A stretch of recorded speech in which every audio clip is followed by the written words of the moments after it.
In recent days, the BBC interviewed UNILCO chairman Tadashi once again spreading lies and stirring up trouble over Xinjiang.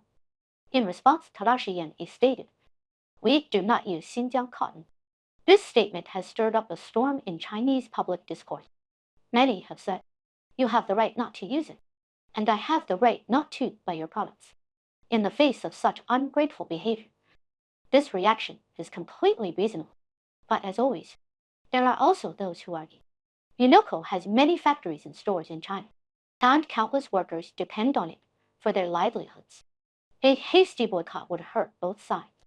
It wouldn't be entirely unreasonable to say this, but it does leave a bitter taste. How should we view Tadashi statement?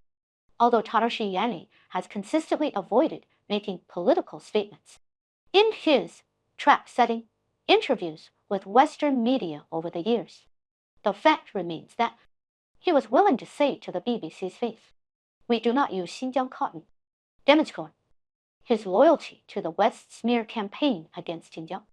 To be blunt, Xinjiang cotton is among the best in the world.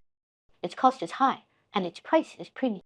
Can UNILCO, a budget-friendly brand that mainly uses polyester fibers, even afford to use Xinjiang cotton? What is Tadashi trying to gain by name-dropping?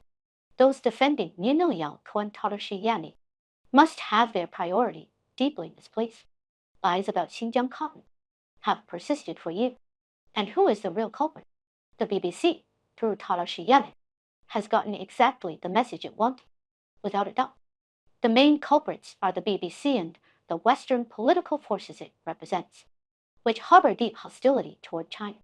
What is the purpose of the West's lies about Xinjiang? Let's recall how these lies were constructed. It wasn't just Xinjiang cotton, Xinjiang tomato, and Xinjiang peppers, among other products, that the West collectively boycotted.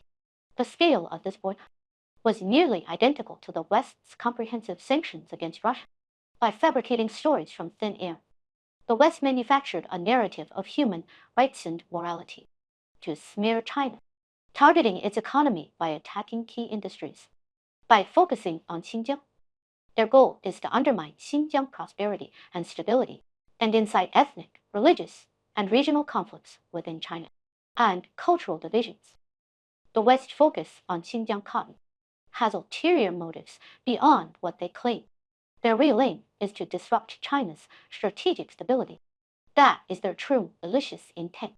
Faced with Western hostility, how should we respond?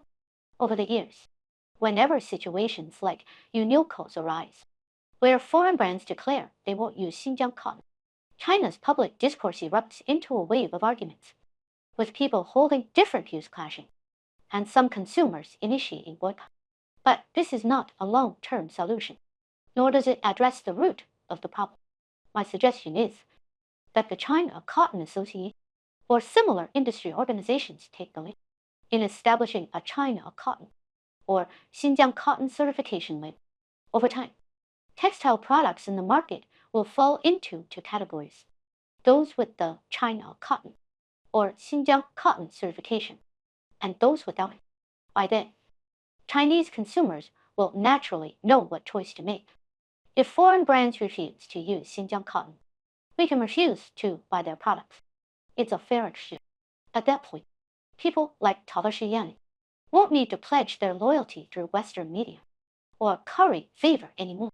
Starting is always the hardest part, but once the first step is taken, sooner or later, the market will see excellent Chinese clothing brands with the China cotton or Xinjiang cotton certification emerge and stand out, replacing those foreign brands that profit from Chinese consumers while disparaging Xinjiang cotton and creating controversy. In doing so, our vast apparel industry workforce will have ample time to find better opportunities, laying the foundation for upgrading and transforming China's clothing industry. We should view the UNILCO incident as an opportunity, just as when Western brands withdrew from Russia, allowing Chinese companies like CO Group to step in and replace them. China's clothing market is vast, and if Western companies believe starvation is minor but losing integrity is major, why should we hold back?